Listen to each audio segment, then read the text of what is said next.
पूरी भाजपा कह रही है कि आप लोग तो पीएम बना रहे थे, ये नौबत लीडर ऑफ अपोजिशन की है। और उधर से कई नेता ये भी कह रहे हैं कि ये जनता का संदेश है, जनादेश है।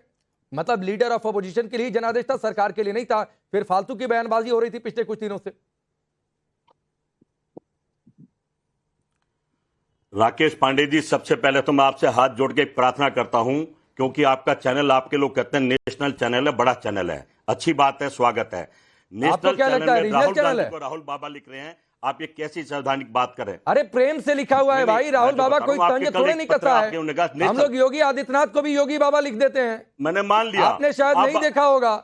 मेरी आपको बुरा लग रहा है जगदीश जी, तो मैं चेंज करा देता हूं अभी। वो बाबा, उसको बाबा लिखिए, हमें कोई एतराज नहीं है। आप अगर आपको ठीक नहीं लग रहा है तो बोलिए, मैं चेंज करा दूंगा, कोई बड़ी बात नहीं है। विपक्ष के नेता हैं, बिल्कुल चेंज करा दीजिए। राहुल गांधी, चलिए भाई, बाबा हटा दीजिए, बाबा हटा दीजिए पीसीआर उसमें से, बाबा हटा दीजिए। आपको भी देश को भी जगदीश जी को अच्छा नहीं, मैंने हटवा दिया भाई, कोई बड़ी बात नहीं है, बोलिए। थैंक यू, धन्यवाद आपका, आपका धन्यवाद, आपका धन्यवाद, बहुत बहुत धन्यवाद।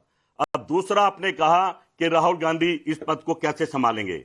देखिए, राहुल गांधी तो संसद से लेके सड़क तक इस पद की गरिमा का सम्मान करेंगे और विपक्ष के नेता हैं, अच्छी तरह विपक्ष को निभाने की बात करेंगे। अगर सरकार, सत्ता पक्ष और विपक्ष बैठ के देश की बात करें तो राहुल गांधी, मैं दावे से कहता हूं, मोदी के साथ खड़े होंगे। जब जिस तरह से माहौल बना रहे हैं कि इंदिरा जी ने क्या करा, नेहरू जी ने क्या करा, अरे भाई 10 साल से हम भी ये भी क्या कर रहे हैं, तो फिर लड़ाई होनी है। मैं तो कहता हूं, हाथ जोड़ के सत्ता पक्ष के लोगों से अपील करता हूं कि आप मुद्दों पर, जनता के मुद्दों पर राहुल गांधी जी से बात करिए, वो आपका समर्थन करेंगे। आपने कहा कि संसद से सड़क तक मर्यादा बनाकर रखेंगे, चलेगा। तो क्या मर्यादा इस तरीके से बनेगी कि हिंदू धर्म में शक्ति है, हम इससे लड़ रहे हैं, मंदिर जाने वाले महिलाओं के साथ गलत व्यवहार करते हैं, भारत में आतंकवाद से बड़ा खतरा हिंदुओं से है, वाराणसी में युवा नशे में सड़क पर नाच रहे, पीएम मोदी का मतलब पनौती, ऐसे बयानों से मर्यादा होगी? राकेश पांडे जी, ये सवाल आज आपको वहां लोकसभा में पूछना चाहिए था। अरे मैं लोकसभा में थोड़े नहीं हूं, मैं सांसद बनकर थोड़े नहीं पहुंचा हूं लोकसभा में, जाकर वहां सवाल पूछो। नहीं, आप ये राहुल गांधी को पूछना है भाई, लीडर ऑफ अपोजिशन है, तो ये राधिका खेड़ा जी से पूछिए, क्या ऐसे देश को चलाएंगे? भाई ये सवाल आप बीजेपी से पूछिए। अरे राधिका खेड़ा पर जाऊंगा तो उधर सवाल करूंगा। बीजेपी से अभी आपसे जो पूछा उसका जवाब दीजिए। हम भी पूछेंगे, आप भी पूछिए, हमें दे दिया जवाब। बिल्कुल जैसा काम करोगे राहुल गांधी वैसे खड़े मिलेंगे। आपने कहा कि गंभीरता दिखाएंगे, मर्यादा बनाकर रखेंगे। मैंने उन्हीं के कुछ बयान कोट कर दिए कि क्या इस तरह मर्यादा बनेगी, या फिर आप ये कहते हैं कि राहुल गांधी आगे से ऐसा बयान नहीं देंगे? भाई ये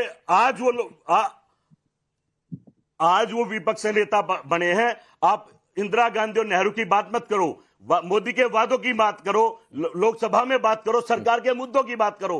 आप गड़े मुर्दे उखाड़ोगे तो हमें भी बताना पड़ेगा ना, आईना तो दिखाना पड़ेगा। गड़े मुर्दे कहां उखाड़ रहा हूं जगदीश भाई, बता दीजिए। गड़े मुर्दे उखाड़ू तब तो प्रधानमंत्री मोदी को कब्र तेरी खुदेगी किसने नारा लगाया था, फिर तो आप जवाब ही नहीं दे पाएंगे। फिर तो बाकी सारे मेहमानों को हटा देता हूं, आप ही से बात करता रहूंगा। और आपने शुरुआत में कह दिया बाबा हमारे यहाँ बड़े सम्मान से बोला जाता है ना भाई, गांव में चले जाइए, लोग बाबा कहकर प्रणाम करने लगते हैं, पैर छूने लगते हैं। आपको इतना बुरा लग गया, पता नहीं क्यों, हमने तो बड़े सम्मान के साथ देखा था। आज राहुल गांधी केंद्रित हमने डिबेट रखी, इसलिए आपको बुरा लग गया। भारत का नेता है राहुल गांधी, विपक्ष का नेता है भाई। योगी बाबा तो नेता को बाबा कह देंगे तो अपमान हो जाता है क्या? नहीं, आपको क्या इतनी चिढ़ है? जो भगवादारी है, जो बाबा है, जो सन्यासी है, जो साधु है, इतनी चिढ़ है आपको जगदीश जी? विपक्ष के नेता है राहुल गांधी, और इस चिढ़ के साथ आप कह रहे हैं कि विपक्ष का नेतृत्व करेंगे। आप बाबा क्या दिखाना चाहते हैं? सम्मान देना चाहते हैं, अगर सम्मान दिया भाई। छुट भैया नेता, छुट भैया पत्रकार है, आपको बुरा लगेगा नहीं लगेगा? नहीं तो अरे बाबा छुट भैया लोग को नहीं कहा जाता है जगदीश जी, पता नहीं आपने कैसा कॉन्सेप्ट बना के रखा हुआ है। बच्चों को बोलते हैं, मैं गांव की पृष्ठभूमि से आता हूं, और किसी भी गांव की पृष्ठभूमि वाले से पूछ लीजिए बाबा किसको कहा जाता है। चलिए ठीक है, राधिका खेड़ा, पता नहीं राहुल गांधी को बाबा क्यों इनको बुरा लग गया। हमने तो बड़े वाकई में दिल से कह रहा हूँ, बड़े सम्मान के साथ लिखा हुआ था। सम्मान किसे लिखो? आपको मेरी आवाज मिल रही है राकेश जी? बिल्कुल। नहीं, आप देखिए क्या है ना, कांग्रेस पार्टी और उनके कार्यकर्ता, उनके प्रवक्ता, उनके नेता सब भारतीय सभ्यता और संस्कृति से बहुत दूर है, इसलिए उनको ऐसी बातें चुभती है। खैर देखिए, आज बहुत महत्वपूर्ण दिन है। राहुल गांधी जी लीडर ऑफ ऑपोजिशन बन चुके हैं। वो राहुल गांधी जी जिसको कांग्रेस पार्टी ने लीडर ऑफ ऑपोजिशन बनाया है, बिना उनकी संसदीय उपस्थिति देख के, बिना उनकी संसदीय उपयोगिता देख के उनको लीडर ऑफ ऑपोजिशन बना दिया। क्यों? क्योंकि वो गांधी परिवार के वंशज हैं।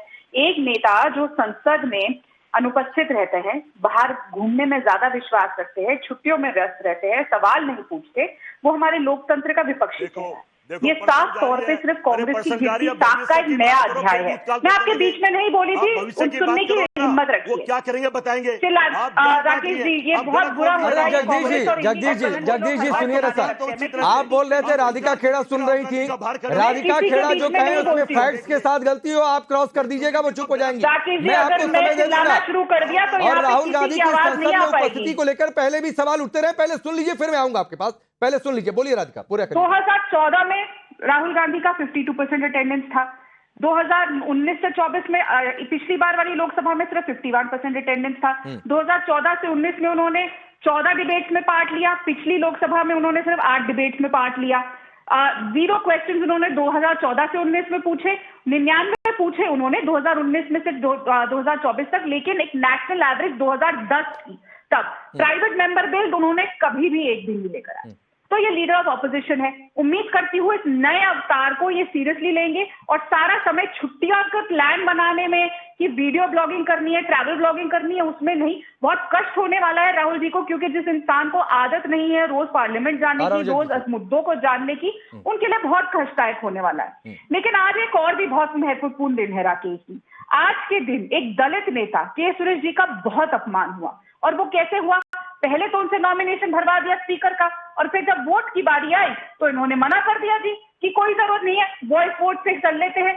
कुछ भी इंडी गठबंधन ने जिस तरीके से अपने राजनीतिक भूख का एक नाच पूरे देश के सामने दिखाया, और उस अहंकार के चलते उन्होंने किसकी बलि चढ़ाई? एक दलित चेहरे की, एक दलित नेता की, के सुरेश जी को अपमानित किया। क्यों नहीं वोटिंग कराई उन्होंने? क्यों जब इतना बड़ा ड्रामा रचाया था तो अब क्यों भाग गए? तो ये पहला एज बतौर leader of opposition Rahul Gandhi ji का फेलियर था एज लीडर ऑफ ऑपोजिशन। पहले टेस्ट में तो वो 0 नंबर। जगदीश जी आपको रिप्लाई करना है, कुछ इशारा कर रहे हैं, जल्दी बोलिए, फिर मैं बाकी मेहमानों का रुख करता हूं। देखिए, भारतीय जनता पार्टी के छोटे से बड़े नेता बीमार हैं। जिस आदमी का नाम हमने सम्मान से के राजू पूरा देश जान गया है, किसलिए के सुरेश को खड़ा करा, उसका ही अपमान बता रही है। हम दलित का सम्मान करें, अपमान बता रही है। अरे भाई, के सुरेश को हमने खड़ा कर दिया, ये राधिका जी कह रहे हैं ना, हमने अपमान कर दिया है। इनको तो समझ में नहीं आते, बीमार लोग हैं, इनसे बात करना भी ठीक नहीं, मानसिक बीमार है, तनाव में है। ये बहुत बीमार हैं। इनको तो राहुल गांधी क्या करा वो देख रहे हैं, राहुल गांधी क्या करने वाला ध्यान ही नहीं दे रही है। ये वही तो है जो राहुल गांधी के आगे पीछे घूमती थी। अचानक अगर वो कह रही है, आपने भी 10 सवाल खड़े किए, फिर तो राष्ट्रपति को राष्ट्रपति तक कह दिया गया। नहीं, राष्ट्रपति को राष्ट्रपति तक कह दिया गया। एक आदिवासी राष्ट्रपति बन जाए इस देश में, आप लोग खड़े हो गए थे क्या? किसी सत्ता का भूखा नहीं खड़े हो गए थे क्या निर्विवादी तौर पर? अब मुझे भी बोलने दो ना भाई। नहीं, मैं सिर्फ सवाल आपसे पूछ रहा हूँ भाई, मुझे बोलने दो। ये गलत टिप्पणी मुझे ठीक नहीं लगती है। मैं सवाल का जवाब तो दे रहा हूं। मानसिक तौर पर बीमार है, ये टिप्पणी ठीक है क्या? नहीं, टिप्पणी क्या? फिर राहुल गांधी को लेकर राष्ट्रपति बन जाए, राष्ट्रपति बोल दिया गया, ये टिप्पणी ठीक लगी थी। और उस मोदी को लेकर टिप्पणी नहीं, वो टिप्पणी करने वाले आदमी को क्या कहा जाए? मोदी को लेकर टिप्पणी करिए, कुछ नहीं। राहुल गांधी को ऐसी टिप्पणी नहीं सुनेंगे हम राहुल गांधी के खिलाफ। अच्छा, मतलब राष्ट्रपति के लिए ठीक है, अपना धर्म निभा रहा है। नहीं, राष्ट्रपति के लिए ठीक है, पीएम के लिए ठीक है, राहुल गांधी के लिए गलत है। ये भगवान के अवतार हो गए हैं। एक तो 2047 की बात करता हूं, 20 सेकंड, फिर मैं बाकी मेहमानों का रुख करूंगा। इंतजार करिए ना राहुल गांधी का, इंतजार करिए। राकेश जी, जिस तरीके से ये लोग टिप्पणियां करते हैं महिलाओं के ऊपर, हमारी मानसिक स्थिति के ऊपर, ये तो नॉर्मल है। इसलिए तो मैंने पार्टी छोड़ी थी, क्योंकि यहाँ पे महिलाओं का सम्मान नहीं है, कार्यकर्ता का सम्मान नहीं है। इसमें कोई नई बात नहीं है, ना कोई हैरानी की बात है। ये हम महिलाओं को कमरे में बंद कर देते हैं प्रदेश के ऑफिस में, क्या इनसे और क्या उम्मीद कर सकती है?